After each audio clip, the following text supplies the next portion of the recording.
السلام علیکم ورحمۃ اللہ وبرکاتہ۔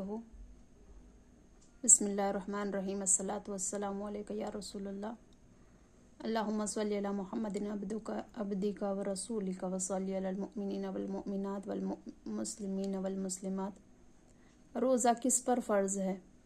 توحید اور رسالت کا اقرار کرنے اور تمام ضروریات دین پر ایمان لانے کے بعد جس طرح ہر مسلمان پر نماز فرض قرار دی گئی ہے، اسی طرح رمضان شریف کے روزے بھی ہر مسلمان مرد و عورت عاقل و بالغ پر فرض ہے۔ تفسیر خازن میں یہ بھی ہے کہ نماز معراج کی شب فرض ہوئی، جبکہ روزے 10 شوال المکرم سن 2 کو فرض ہوئے۔ روزہ فرض ہونے کی وجہ اسلام میں اکثر اعمال کسی نہ کسی روح پرور واقعے کی یاد تازہ کرنے کے لیے مقرر کیے گئے ہیں۔ مثلاً صفا اور مروہ کے درمیان حاجیوں کی سعی، حضرت سیدتنا ہاجرہ رضی اللہ تعالیٰ عنہ کے ان کی 2 پہاڑوں کے درمیان سعی کی یاد کو تازہ کرتا ہے۔ آپ رضی اللہ تعالیٰ عنہ اپنے لخت جگر حضرت سیدنا اسماعیل ذبیح اللہ علی نبینا و علیہ السلام کے لیے پانی تلاش کرنے کے لیے ان دونوں پہاڑوں کے درمیان سعی کی تھی۔ اللہ عز و جل کو حضرت سیدتنا ہاجرہ رضی اللہ تعالیٰ عنہ کی یہ ادا پسند آ گئی، لہٰذا اسی سنت ہاجرہ کو اللہ نے باقی رکھتے ہوئے حاجیوں کے لیے صفا و مروہ کی سعی کو لازمی قرار دیا ہے۔ اسی طرح ایام رمضان میں سے کچھ دن ہمارے پیارے سرکار مدینہ صلی اللہ علیہ وسلم نے غار حرا میں گزارے تھے۔ ان دنوں میں آپ صلی اللہ علیہ وسلم نے دن کو کھانے سے پرہیز کرتے تھے اور رات کو ذکر الہی میں مشغول رہتے تھے، تو اللہ عز و جل نے ان دنوں کی یاد تازہ کرنے کے لیے روزے فرض کیے تاکہ اس کے محبوب صلی اللہ علیہ وسلم کی سنت قائم رہے۔ سابقہ امتوں کے روزہ گزشتہ امتوں میں بھی تھا، مگر اس کی صورت ہمارے روزوں سے مختلف تھی۔ مختلف روایت سے پتہ چلتا ہے کہ حضرت سیدنا آدم صفی اللہ علی نبینا و علیہ السلام ہر ماہ کے 13، 14 اور 15 کو روزہ رکھتے تھے۔ حضرت سیدنا نوح نجی اللہ علی نبینا علیہ السلام ہمیشہ روزہ دار رہتے تھے، اور حضرت سیدنا داؤد علیہ نبینا علیہ السلام ایک دن چھوڑ کر ایک دن روزہ رکھتے تھے، اور حضرت سیدنا عیسیٰ روح اللہ نبی علیہ نبینا علیہ السلام ایک دن روزہ رکھتے تھے اور 2 دن نہ رکھتے۔ روزدار کا ایمان کتنا پختہ ہے میٹھے اسلامی بھائیوں! سخت گرمی ہے، پیاس سے حلق سوکھ رہا ہے، ہونٹ خشک ہو رہا ہے، مگر روزدار پانی موجود ہوتے ہوئے اس کی طرف دیکھتا تک نہیں۔ کھانا موجود ہے، بھوک کی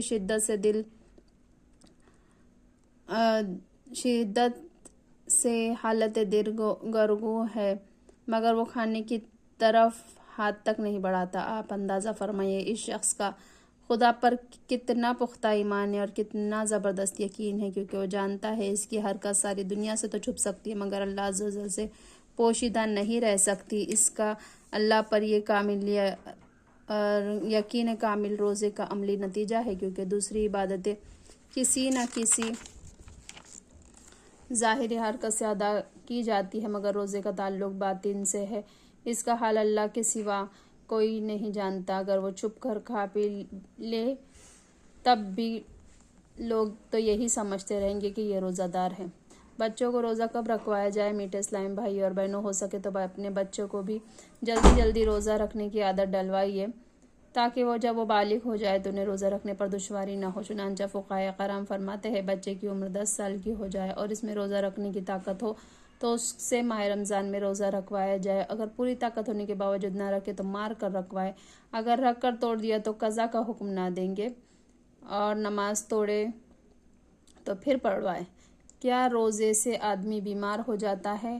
عام لوگوں میں یہ تاثر پایا جاتا ہے کہ روزہ رکھنے سے انسان کمزور ہو کر بیمار پڑ جاتا ہے، حالانکہ ایسا نہیں۔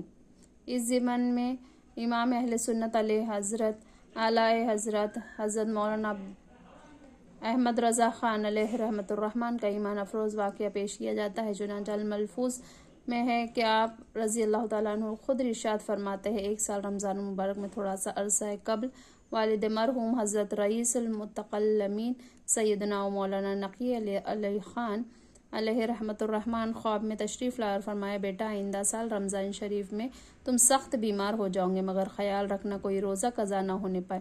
چنانچہ والد صاحب کی حزب الارشاد واقعی رمضان المبارک میں سخت بیمار ہو گیا، لیکن کوئی روزہ نہ چھوٹا۔ الحمدللہ، روزوں کی ہی برکت سے اللہ نے مجھے صحت عطا فرمائی، اور صحت کیوں نہ ملتی کہ سید المحبوبین صلی اللہ علیہ وسلم کا ارشاد پاک تو ہے، صوموا تصحوا، یعنی روزہ رکھو صحت یاب ہو جاؤ گے۔ خوب ڈٹ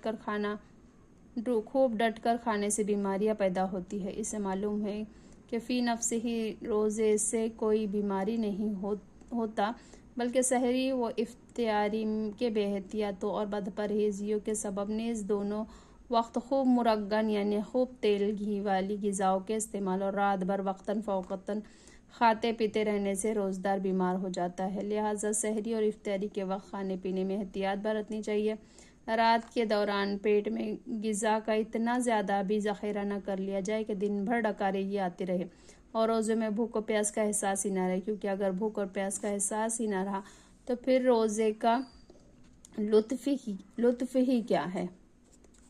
روزہ کا تو مزہ ہی ہے اس بات کی کہ سخت گرمی ہو، شدت پیاس سے اب لب سوکھ گئے ہو، بھوک سے خوب نڈال ہو چکے ہیں، جبھی تو مدینہ منورہ کی میٹھی میٹھی گرمی اور ٹھنڈی ٹھنڈی دھوپ کی یاد تازہ ہوں گی، اور اسی صورت میں ہی تو کربلا کے تپتے ہوئے صحرا اور گلستان نبوت کے مہکتے ہوئے نوشگفتہ پھولوں کی اور 3 دن کی بھوک اور پیاس سے تڑپتے بلکتے مدینہ کے منوں کی اور شہنشاہ مدینہ سرور قلب و سینہ صلی اللہ علیہ وسلم کے بھوکے پیاسے مظلوم شہزادوں کی یاد تازہ ہوں گی۔ ہاں، جس وقت بھوک پیاس کچھ زیادہ ہی ستائیں گی، اس وقت تسلیم و رضا کے پیکر مدینہ کے تاجور نبیوں کے سرور محبوب داور صلی اللہ علیہ وسلم کے شکم اطہر پر باندھے ہوئے بامقدر پتھر بھی یاد آئیں گے۔ لہٰذا میٹھے میٹھے اسلامی بھائی اور بہنوں، واقعی روزے تو ایسے ہونے چاہیے کہ ہم اپنی آقا اور سرکاروں کی حسین یادوں میں گم ہو جائیں۔ کھانا تو دیکھو، جو کی روٹی، بے چھنا آٹا، روٹی بھی موٹی، وہ بھی شکم بھر، روز نہ کھانا صلی اللہ علیہ وسلم۔ تھوڑی کھجوریں ہی کھا لینا، تھوڑا پانی ہی پی لینا، 2 مہینوں یوں ہی گزارا صلی اللہ علیہ وسلم۔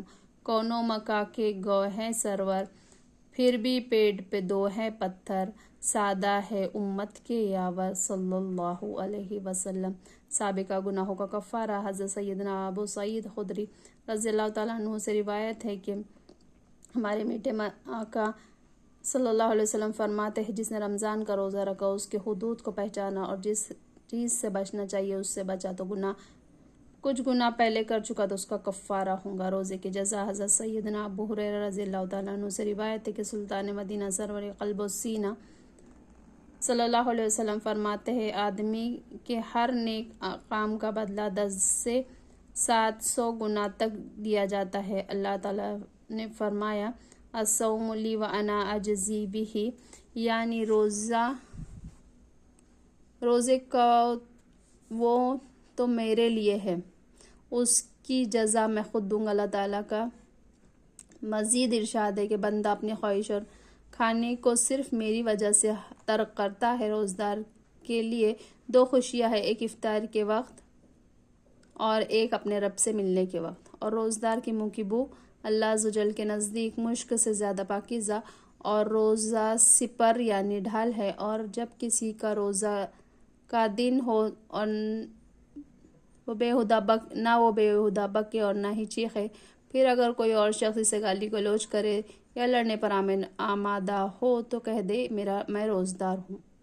روزے کا خصوصی انعام۔ میٹھے میٹھے اسلامی بھائی اور بہنوں، مذکورہ والا دونوں احادیث مبارکہ میں روزے کی کئی خصوصیت ارشاد فرمائی گئی۔ حدیث پاک میں کتنی پیاری بشارت ہے کہ ایک اس روزدار کے لیے جس نے اس طرح روزہ رکھا جس طرح روزہ رکھنے کا حق ہے، یعنی روزہ کے تمام آداب کو ملفوظ رکھتے ہوئے اس نے روزہ رکھا، یعنی پیٹ کو کھانے پینے سے، اپنے آپ کو جماع سے باز رکھنے کے ساتھ ساتھ اپنے تمام اعضاء کو بھی گناہوں سے باز رکھا، تو وہ روزہ اللہ کے فضل و کرم سے اس کے لیے تمام پچھلے گناہوں کا کفارہ ہوگا۔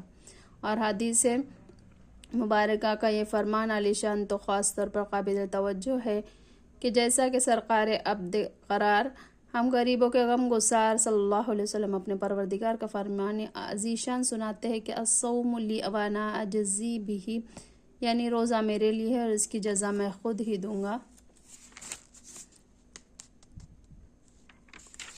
سبحان ربک رب العزت عما یصفون وسلام علی المرسلین والحمد للہ رب العالمین۔ سبحان اللہ وبحمدہ، سبحانک اللہم وبحمدک، اشہد ان لا الہ الا انت، نستغفرک ونتوب الیک۔